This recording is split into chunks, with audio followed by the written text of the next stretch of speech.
ইমাম আলী আজগর ইমাম বীর কাশেম আমার মা সুখিনা মশহর বানু মা জাইনা ইমাম জাইনাল আবিদিন মুসলিম বিল আকিল গাজী আব্বাস আলমদার ইমামে लाखों सलाम या नबी सलाम अलैका या रसूल सलाम या हबीब सलाम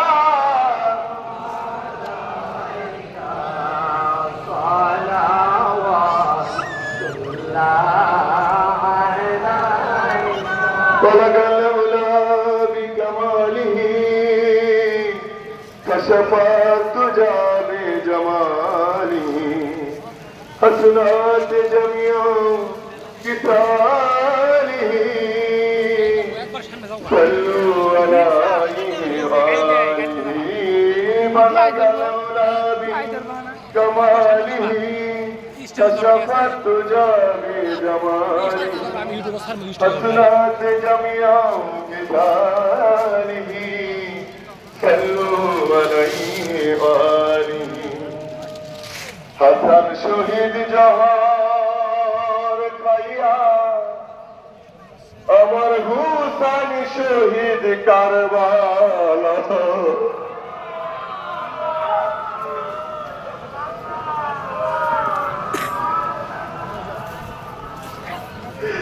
মনে করিয়ে দুঃখের কথা কলিজা ফাটিয়া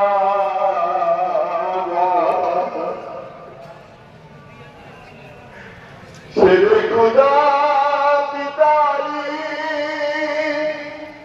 মাতা হাসি মা জননী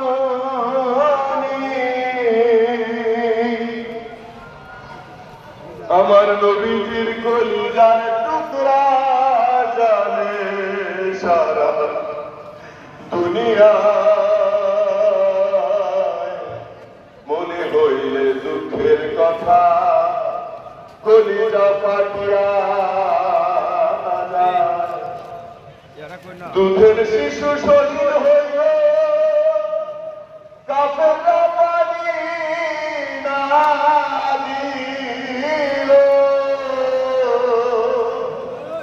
পিপাসায় আলিয়া আকবর পিতার জিহ্বা চুষে খায়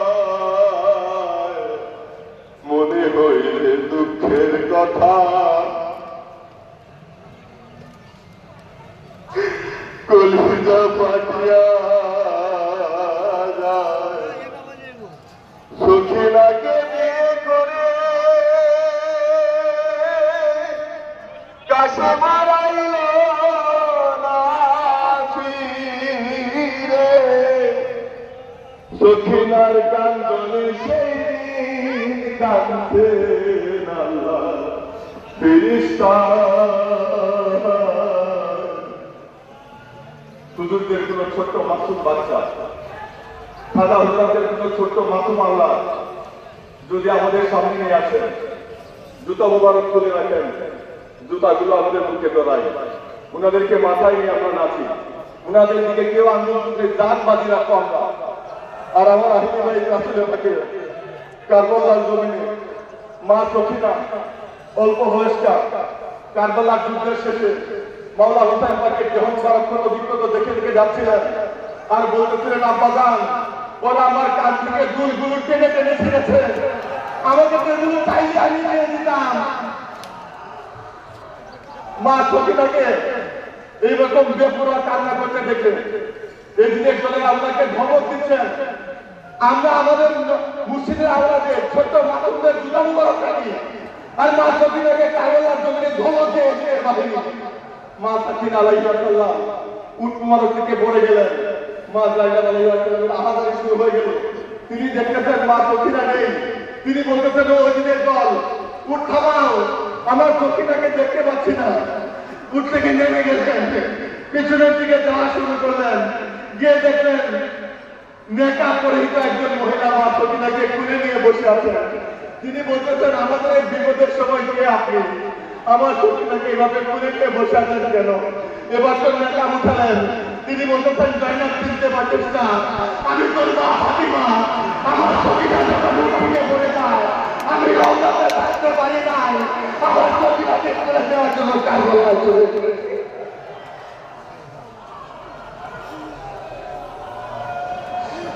ভাষণ মান করছেন খাদাবার কেউ দরিদ্র নানা বন্ধু, নারে তাকবীর, নারে রিসালাত, নারে হায়দারি, নারে হাসাইন, বীরের আমার তার সম্ভবন্দি, বীর শ্রেষ্ঠ সাহেব করি, গৌরী সিং সুজা হুজুর, মুরিদের চৌধুরী ওই হুজুর, মহাপবিত্র 30 আসছেন, নারে রিসালাত।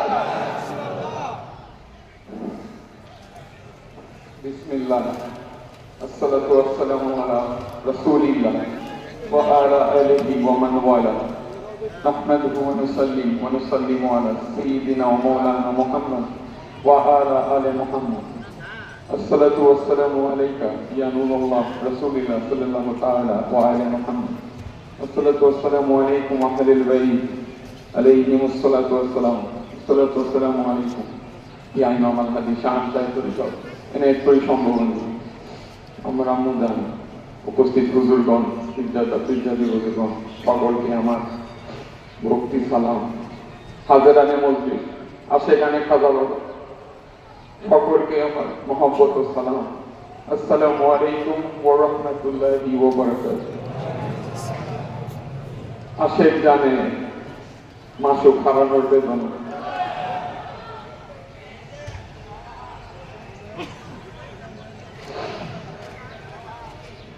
মুর্শিদারা ইয়াতিমরা জানে 30 আসিনের মর্মজ্বালা। আমার দয়াল নবী আম আল হুজুন পুরা বছরটাই শোকের বছর ঘোষণা করেছিলেন। মা খাদিজা পাক, সাইয়েদনা আবু তালিব হুজুর পাক একই বছর ইন্তেকাল ফরমাইছিলেন। আমার মা খাদিজা তুল কুবরা সালামুল্লাহ আলাইহা সালাওয়াতুল্লাহ আলাইহা, আরশ থেকে যার তরে খোদার সালাম আসে সে আমার মা খাদিজা। আমার মা আয়েশা বলতেন যে ইয়া রাসূলুল্লাহ, আপনি বিবি খাদিজাকে এত মহব্বত করেন, এর কারণ কি? তো আমার দয়াল নবী বলছিলেন, যখন তোমরা কেউ ছিল না তখন আমার খাদিজা ছিল, যখন সবাই আমার থেকে মুখ ফিরাই নিছে তখন খাদিজা তার সর্বকিছু আমার কদমে উজাড় করে দিয়েছে, এবং আমি তার থেকে আমার ফাতেমাকে পাইছি। সেই মা খাদিজা পাক ইন্তেকাল হয়েছে। সাইয়েদনা আবু তালিব সর্বসময়ে ঢাল হয়ে থাকতেন কুরাইশদের বিরুদ্ধে, সরদারে আযাদ। অসংখ্য দয়াল নবী শানে লিখিত কবিতা বুখারী শরীফেও আছে। সাইয়েদনা আবু তালিব দয়াল নবীকে বলতেন, এই হে আমার মুহাম্মদ, তোমার বাবার কাছে চেহারা, তোমার চেহারার নূরে আসমানি ফেরেশতারা বৃষ্টি নাযিল করে। সেই খাজা আবু তালিব হুজুর ইন্তেকাল করলেন, পুরা বছর শোকের। এর পরের বছরই হযরত যায়েদ বিন হারিসাকে নিয়ে দলের তায়েফে গেলেন। কাফের মুনাফিকরা কতই না কষ্ট দিল। আমার দিনের নবী দুয়ারে দুয়ারে যান, মুখের উপর দরজা আটকে দেয়, পাথর নিক্ষেপ করে নূর পতনে রক্ত ঝরে। আল্লাহ পাক বলেন যে হে আমার হাবিব, দুনিয়ার মানুষ মুখের উপর আপনি দরজা বন্ধ করে দেয়, আমি আসমানের দরজা আপনার জন্য খুলে দিচ্ছি। মেরাজ শরীফে যান, আমার দয়াল নবী কুরাইশদের অত্যাচার বাড়তে থাকে। দয়াল বলেন হে আমার হাবিব, আপনার আপন কেউ নাই, আপনি হিজরতের সিদ্ধান্ত নেন। লাইলাতুল মাগরিব মওলা আলী পাককে সেই নূরের বিছানায় শুয়ায় রেখে হযরত আবু বকরকে নিয়ে রওনা হন। হিজরতে আশেকরা অপেক্ষায় আছে, দিনের নবী আসবেন। তো যাইতেছেন, দেখা হইল তাআলা আল বাকর আলাইনা কোণেতে সবাই ইস্তেকবাল করতেছেন, সবাই মেহমানদারিত্ব গ্রহণের জন্য সুইতে আসলো যে ইয়া রাসূলুল্লাহ, দয়া করে আমাদের ঘরে তো শিখলেন। নবী পাক বলেন, আমার উট কাসওয়া সে আল্লাহ দ্বারা নির্দেশিত, সে যেখানে থামবে ওইটাই আমার আবার সবে সাইয়েদনা আবু আইয়ুব আনসারী হুজুর পাকের ঘরে ওখানে থামলো। মসজিদে নববী স্থাপন কাল মতো ওইখানে দয়ানবী অবস্থান করছিলেন। দয়ানবীর দাদা যান খাজা আব্দুল মুত্তালিব সাইয়েদনা, ওনার মার বাড়ি ছিল মদিনা, ওই হিসাবে রিশতাদারি ছিল। তো দয়ানবী মদিনে আসলেন, আসে একটা পঙ্গপালের মতো ছিটে আসতো, তার কদমে লুটায় পড়লো। বললো, ইয়া রাসূলুল্লাহ, আমরা আধারে ডুবা ছিলাম, নিজের সন্তানকে আমরা জীবন্ত বইটা ফেলতাম, আপনি এর মধ্যে থেকে আমাদেরকে আশ্রয় দিয়ে পান করছেন, পবিত্র করছেন, এর বিনিময়ে আপনার কদমে আমরা কি নজরানা দিতে পারি? তখন আল্লাহ পাকের নূরান নেদা আসলো, কুল লাস আলুকুম আলাইহি আজরান ইল্লাল মাওয়াদ্দাতা ফিল কুরবা, যে আমার হাবিব আপনি বলে দিন, এই যে রিসালাতের দাওয়াতের বিনিময়ে, নবুয়তের দাওয়াতের বিনিময়ে আপনি আপনার উম্মতের কাছে কিছুই চান না, খালি এতটুকু চান তারা যেন আপনার আহলুল বাইতকে মহব্বত করে। তখন সাহাবারা বলল, জি ইয়া রাসূলুল্লাহ, কারা সেই আহলুল বাইত যাদের মহব্বতটা আমাদের জন্য ফরজ হয়ে গেছে? নবী পাক বলেন, আলীউন ওয়া ফাতিমা ওয়া নাতাহুমা, আমার ফাতেমা, আমার আলী, আমার হাসান হুসাইন, তাদের মহব্বত আমার জন্য ফরজ হয়ে গেছে। কিন্তু সেই বলছিলেন আমার আহলুল বাইতের ব্যাপারে আল্লাহকে ভয় করবে, তাদের মহব্বত মাওয়াদ্দাত, মাওয়াদ্দাত সেই মহব্বত এটা বেলেও রাখতে হয়, জাহিরও করতে হয়। আমার তোমাদের সাথে তোমরা আহলুল বাইতের মহব্বত করবে, কিন্তু একদল কাফের মন সেটা রক্ষা করতে পারে না। আমার মা খাতুনের জান্নাত দয়ানবী জাহেরা পরবর্তীতে 6 মাস ছিলেন এই দুনিয়ার জমিনে, একটু মুহূর্তের জন্য তিনি হাসেন। আমার মাওলা আলী পাক নিরালায় বসে কাঁদতেন, তার শ্বশুর মোবারকের দিকে তাকিয়ে বলতেন যে, হ্যাঁ আমার শ্বশুর, তুমি রঙিন কবে হবে? আমার দয়ানবী বলছিলেন, হে আলী, তুমি যখন আমাদের ফিরবে তোমার দাড়ি মোবারক রঙিন থাকবে। তো মাওলা আলী দাড়ি মোবারকের দিকে তাকিয়ে বলতেন যে, হে আমার শ্বশুর, তুমি কবে রঙিন হবে? তো যখন সে জানাত অবস্থায় কাফের মুনাফিক আব্দুর রহমান বিন মুলজিম লানাতুল্লাহ আলাইহি মাওলা পাকের এই রমাদানে কদমের ঘর শির মুবারক আঘাত করেন, কেশানি রক্ত বেয়ে বেয়ে আমার মাওলা আলী দাড়ি মুবারকে, তো দাড়ি মুবারক দেখে আমার মাওলা আলী হাসছিলেন, বলছিলেন, ফুস্তুবি রাব্বিল কাবা, এই যে আজকে আমি সফল কাম হইলাম, আমার মেহবুবের দিদারে আমি চলে যাইতেছি। আমার মাওলা হাসান পাক তাকে বিস্ফোরণ করা হয়েছে, তার নূরের বদনের বাহন বরাবর, যে নূরের বদনের বাহন নিয়ে যাওয়া হইতেছিল রওজাতে, সেই বাহন বরাবর তীর মারা হয়েছে। এরপর আমার প্রভু হুসাইন, আমার মাওলা হুসাইন, তিনি কারবালা রচনা করছেন। এমন কোন আমার দয়াল মাওলা হুসাইন তাকে নূরের বদনে অংশ নিয়ে আমার দয়ানিক আদর করেন নাই। সেই সব বদনের প্রত্যেকটা জায়গায় কাফেরদের বর্ষা রাখা, তীরে রাখা, এগুলো ছিল প্রেমের খেলা।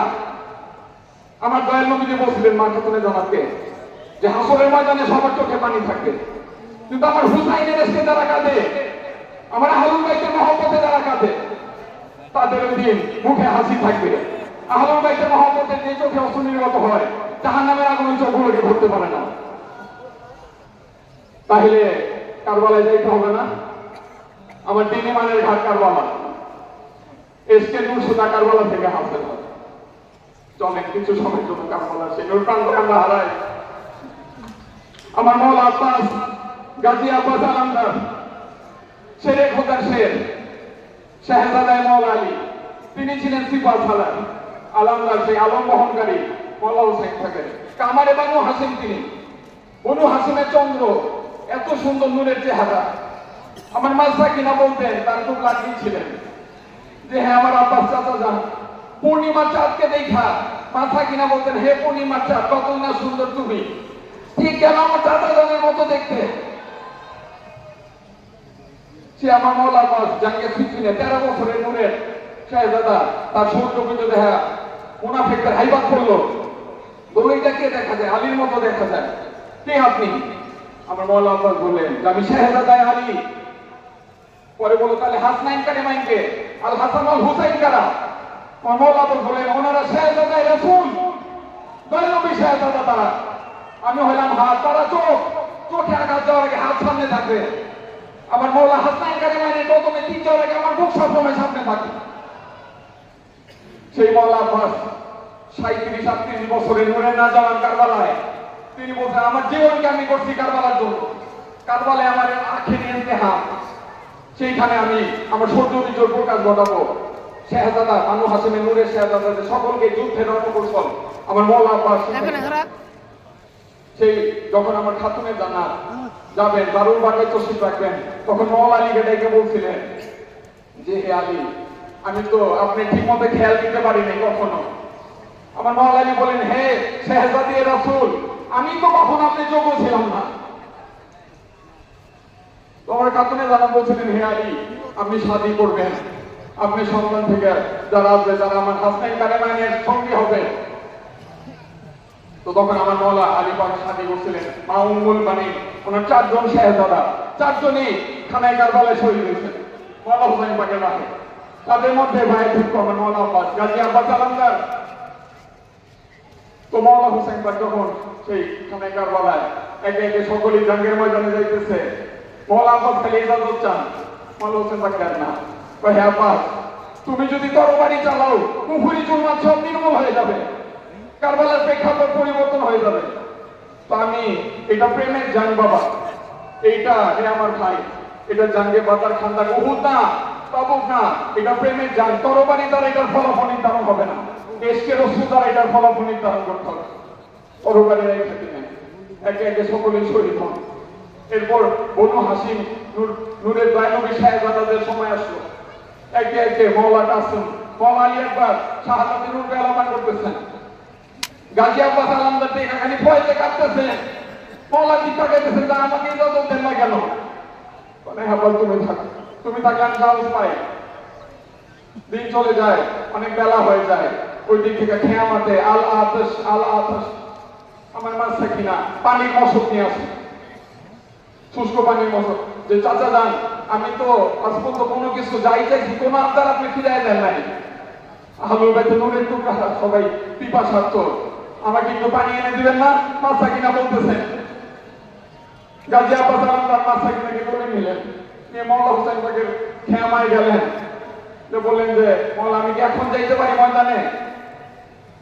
আমার মওলা হুসাইন বললেন যে আব্বাস, আমি তো চাই নাই, কিন্তু তুমি তো সাকিনাকে নিয়ে আসছো, সাকিনা তো আমার রুহের সুকুন, তাকে আমি না কিভাবে করি? যাও আব্বাস, তুমি পানি নিয়ে আসো, ফোরাত থেকে পানি নিয়ে আসো। যাওয়ার আগে মা জায়নাব, আমার বোন বিবি জায়নাবকে সালাম দিয়ে আসো।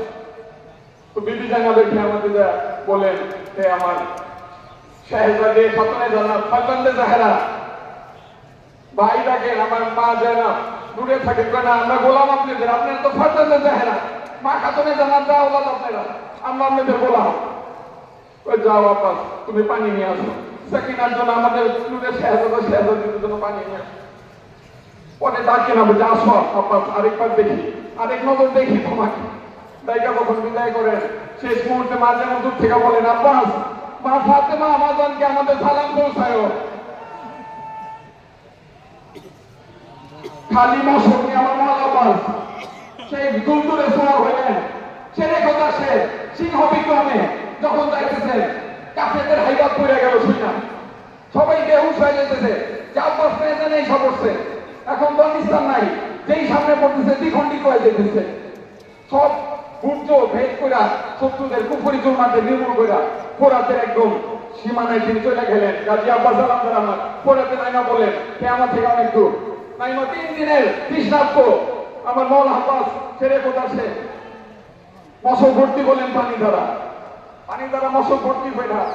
এরপর 3 দিন হয় পিপাসার্থ, হাত দেওয়া পানি তুলতেছেন, খাবেন, অনেকক্ষণ তাকায় আসছেন, হাত দিয়ে পানি তুলে পানি আবার ফেলে দিলেন, খাইলেন না।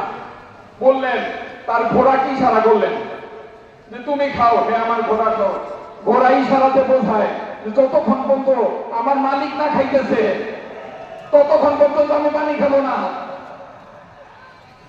আমার মওলা আব্বাস বলেন ঘোড়াকে যে তোর মালিক খায়, পানি খায় না দেখে তুই খাস না? আমার মালিক হুসাইন 3 দিন হয় পানি খায় না,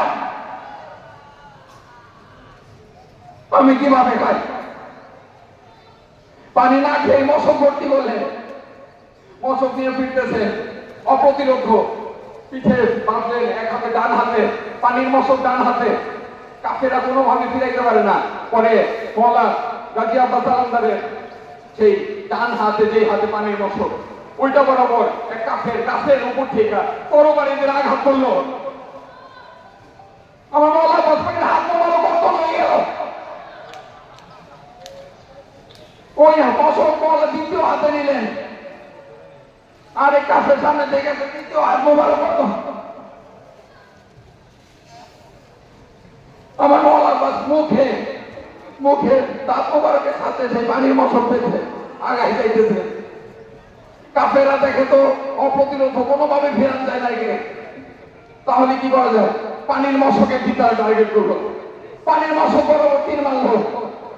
সকল পানি গড়িয়ে গড়িয়ে পড়তে মাওলা আব্বাস ঘোড়া থেকে নেমে বললেন, পড়ে গেলেন। এক এমন সময় এক কুফারের তীর এসে মালিকের চোখে, আমার মাওলা আব্বাসের চোখে লাগলো।